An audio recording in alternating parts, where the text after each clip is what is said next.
నమస్తే, welcome to Aadyam media. నేను మీ స్వర్ణ. ప్రస్తుతం మనతో పాటు ఉన్నారు సినీ క్రిటిక్ విజ్ఞాన్ గారు. హలో విజ్ఞాన్ గారు.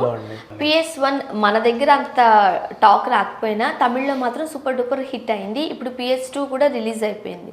సో ఎట్లా ఉంది రివ్యూ?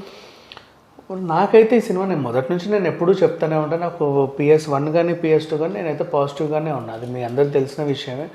ఇకపోతే 2 విషయానికి వస్తే పార్ట్ 1 ఎక్కడ ఆపారో 2 కూడా మంచి సీక్వెల్గానే స్టార్ట్ అయింది. అంటే మరీ కరెక్ట్ ఎక్కడ ఆపారో అక్కడ నుంచి కాకుండా ఫస్ట్ మనకి విక్రమ్ అండ్ ఐశ్వర్య నందిని వీళ్ళ లవ్ స్టోరీ నుంచి స్టార్ట్ చేశారు. ఆదిత్య కరికాలుడు అండ్ నందిని వీళ్ళ లవ్ స్టోరీ నుంచి స్టార్ట్ అయింది. వాళ్ళ పాత ఫ్లాష్ బ్యాక్ అది కూడా చాలా అందంగా ఉంది. వాళ్ళ మధ్యలో సాంగ్స్ కానీ వాళ్ళ ఇది కానీ అంతా బాగున్నాయి. ఆ తర్వాత 2 అడుగుల మిన్నంచుల వెన్నెల సాంగ్. ఆ తర్వాత కొంచెం ముందుకెళ్తే అప్పుడు ఫస్ట్ పార్ట్లో వల్లవరాయ వందియదేవ ఎవరు మన కార్తీ ఈయన అండ్ పొన్నియన్ సెల్వన్ అరుణ్మౌళి వీళ్ళిద్దరు కలిసి చోళనాడుకు బయలుదేరుతుంటే ప్రమాదము దుండగులతో గొడవలుతో వీళ్ళ పడవ మునిగిపోవడం, వీళ్ళు సముద్రంలో పడిపోవడం లాంటిది ఉంటుంది. వీళ్ళని పూంగులి కాపాడుద్ది. పూంగులి అంటే ఆ అమ్మాయి మన ఐశ్వర్య లక్ష్మి ఎవరు సముద్ర కుమారి అని చెప్పేసి కాపాడుతుంది. ఆ రకంగా సో వాళ్ళు అక్కడి నుంచి రావాలి. ఇప్పుడు ఇక్కడ రాజ్యంలో ఎవరు లేరు, వీళ్ళ కొడుకులు పోయారు, రాజ్యానికి దిక్కు లేదు అనేలాగా బయట శత్రుమూకలకు తెలిసినప్పుడు వాళ్ళందరూ యుద్ధానికి ఆ రాజ్యం ఆక్రమించుకోవడానికి రావడం, అక్కడి నుంచి వాళ్ళు కూడా రకరకాల ఇబ్బందులు పడేసి ఇక్కడికి రావడం, ఇట్లాంటి స్టోరీతో బాగా తీర్చిదిద్దారు. అండ్ నెక్స్ట్ త్రిషకి అండ్ ఈయనకి కార్తీ వల్లవరాయ వందియదేవ, త్రిష అంటే కుందువై, వీళ్ళ లవ్ స్టోరీ కూడా చాలా బాగుంటుంది. అండ్ అరుణ్మౌళికి యాక్చువల్గా ఈయన ఐశ్వర్య లక్ష్మి కాంబినేషనే చాలా అందంగా ఉంటుంది. ఓవరాల్గా ఫైన్. సెకండ్ హాఫ్ అంతా కూడా విక్రమ్ అండ్ ఐశ్వర్య మధ్యలో వచ్చే సీన్స్ ఎక్సలెంట్గా ఉంటాయి. మొత్తం బాగా నడిపించాడు కథ అంతా కూడా. ఫస్ట్ హాఫ్లో చెప్పింది ఒక ఎత్తు అయితే సెకండ్ హాఫ్లో చెప్పింది ఇంకో ఎత్తు.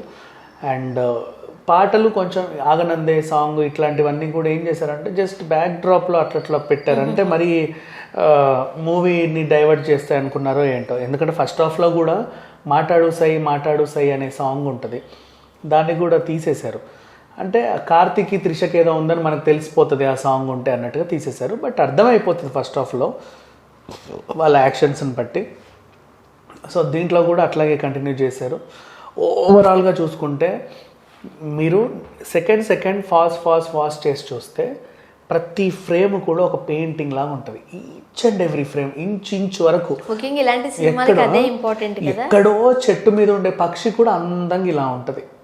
అంత బాగా చూపించారనమాట పిక్చరైజేషన్. ఆ కింద వాళ్ళు నడిచేటప్పుడు కూడా గడ్డిలో ఒక్కొక్క చిన్న పువ్వు కూడా అందంగా కనపడుతుంది.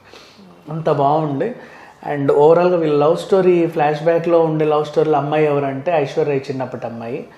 మీకు ఎలా చెప్పను, దాగుడు మూత దండాకోర్ సినిమా చూసావా రాజేంద్ర ప్రసాద్? కోడి కోసం పిల్ల వెళ్తుందా, ఆ పిల్ల పెరిగింది. ఆ పిల్ల పెరిగి దీంట్లో జూనియర్ ఐశ్వర్య రాయ్ అయింది. అంటే బాగా చేసింది అమ్మాయి కూడా. ఆ అబ్బాయి ఎవరో నాకు అంతగా ఐడియా లేదు. బట్ ఓవరాల్గా కూల్, ఇదంతా కూడా బాగా నడిచింది. అండ్ డైలాగ్స్ విషయానికి వస్తే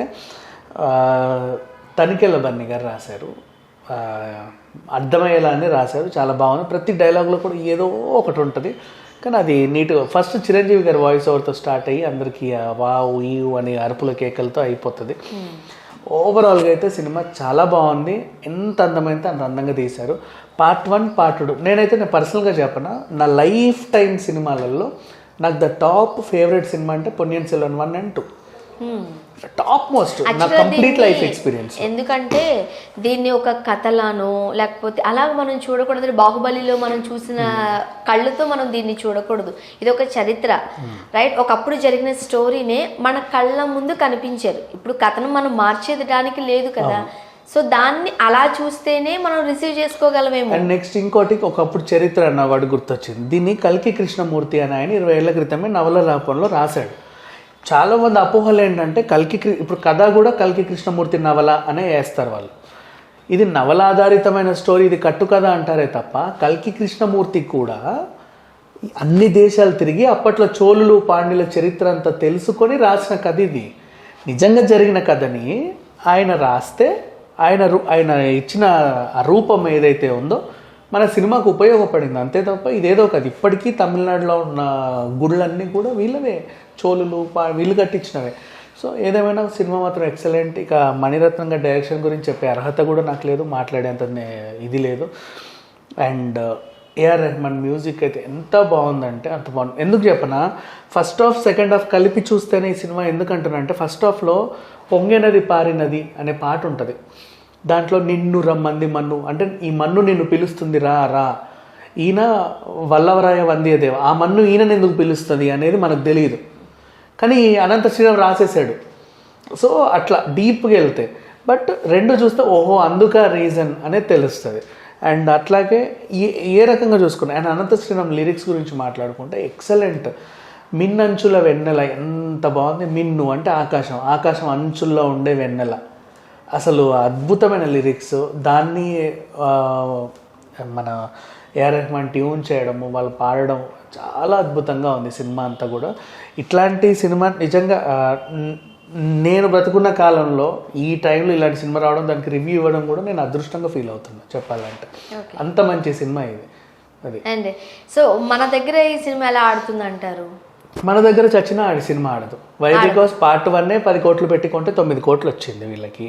ఇప్పుడు నెక్స్ట్ అంటే పార్ట్ 2. పార్ట్ 1ని పూర్తిగా తీసేశారు తెలుగులో, అర్థమై చావదు. ఇప్పుడు 2ని ఎవరు చూసినా సరే ఏం అర్థమవుతుంది, అందరికి 1 కావాలంటది. అదేమో ఆన్లైన్లో లేదు. అదే ఇంతకుముందు ఓటీటీలో ఉండేది, లైక్ అమెజాన్లోనో దేంట్లోనో తీసేశారు. దాంట్లో కూడా ఎందుకు తీసేసారు? వెతుక్కోవాలంటే ఒరిజినల్ ప్రింట్ ఎక్కడ కనిపించట్లా, మరి ఏం చేశారో అసలు ఎందుకు తీసేస్తారు అనేది కూడా చాలా మంది క్వశ్చన్. ఇప్పుడు థియేటర్లో చూడకపోయినా 2 రిలీజ్ అవుతుందంటే అట్లీస్ట్ 1 చూస్తారు. మరి వీళ్ళు ఏమనుకున్నారు, 1, 2 కలిపి ఒకేసారి ఓటీటీకి ఇద్దామని తీసారో, అంటే అట్లా చేస్తే అర్థం అవుతుంది వీళ్ళకి అని చెప్పేసి. లేదా 1, 2 కలిపి పెద్దగా అంటే వై బికాజ్ పాటలు చాలా ఉన్నాయి కదా సినిమాలో, కట్ చేశారు. పార్ట్ 1లోను పార్ట్ 2లో సాంగ్స్ అన్ని కట్ చేశారు. ఇప్పుడు ఓటీటీ కంటే మొత్తం ఇవ్వాలి కదా, ఆ రకంగా అంటే డిలీటెడ్ సీన్స్ కూడా యాడ్ చేసి ఇవ్వాలి. అప్పుడే నీకు ఫీస్ట్ లాగా ఉంటుంది, అవన్నీ చూసిన ఫీలింగ్ ఉంటుంది. వాళ్ళన్న ఖర్చు పెట్టే కదా తీశారు, ఊరికే తీయలేదు కదా. డస్ట్బిన్ లేయడం ఎందుకు, ఏదో రకంగా చూపించాం. ఆన్లైన్ ఓటీటీకి ఏమైంది, లేదా ఓటీటీకి ఎలా ఇస్తారో తెలియదు. కానీ ఎంత ఉంది డ్యూరేషన్ ఇది మూవీ? పెద్దనే ఉంది, 2 గంటల పైనే ఉంది, 2:30 అట్లా వచ్చింది. సినిమాలన్నీ 2:30 ఉండాలి, చరిత్ర కదా ఉంది. సినిమా మంచిగానే, అంటే రన్ టైం ఎక్కువే ఉంది. బట్ ఓవరాల్గా అయితే ఫైన్. నాకైతే A to Z అంత బాగా నచ్చింది. ముఖ్యంగా ఈ సినిమాకి బ్యాక్గ్రౌండ్ మ్యూజిక్ చాలా ఇంపార్టెంట్. బ్యాక్గ్రౌండ్ మ్యూజిక్ కూడా చాలా బాగా ఇచ్చాడు. అండ్ బ్యాక్గ్రౌండ్ మ్యూజిక్లో కూడా కొన్ని పాటలు వస్తాయి. ఇప్పుడు ఎట్లా అంటే త్రిష ఐశ్వర్య రాయ్ కలిసినప్పుడు సాహసమే అని వస్తూ ఉంటుంది ఒక సాంగ్, కానీ ఆ పాట లేదు యాక్చువల్గా ఆల్బంలో. కానీ అంటే బ్యాక్గ్రౌండ్లో కూడా కొన్నిసార్లు సాంగ్స్ అట్లా ప్లే అవుతూ ఉంటాయి. అది కూడా చాలా బాగుంటుంది. ఓవరాల్గా చూసుకుంటే మాత్రం ముఖ్యంగా కార్తీ యాక్షన్, త్రిష యాక్షన్ చాలా బాగుంది అంటూ. త్రిషకి ఆగనందే సాంగ్ చాలా హెల్ప్ అయింది, అంటే చాలా అందంగా చూపించారు. అలాగే ఐశ్వర్య అండ్ విక్రమ్ వాళ్ళ ఫ్లాష్ బ్యాక్ సన్నివేశాలు అన్నీ బాగుంటాయి. ఓవర్ అసలు వాళ్ళ ఇదేంటి అదేంటి చరిత్రను అయితే చాలా అందంగా చరిత్రగా చూసిన. నాకు నచ్చని క్యారెక్టర్ అయితే దీంట్లో శోభిత దులిపల్ల ఒకటే. ఆమె సెట్ అవ్వలేదు ఆ క్యారెక్టర్, నాకు అస్సలు నచ్చల. ఆమె కూడా పర్వాలేదు, వీళ్ళతో పాటు అంటే ఆమె తప్పన ఉంటది కదా.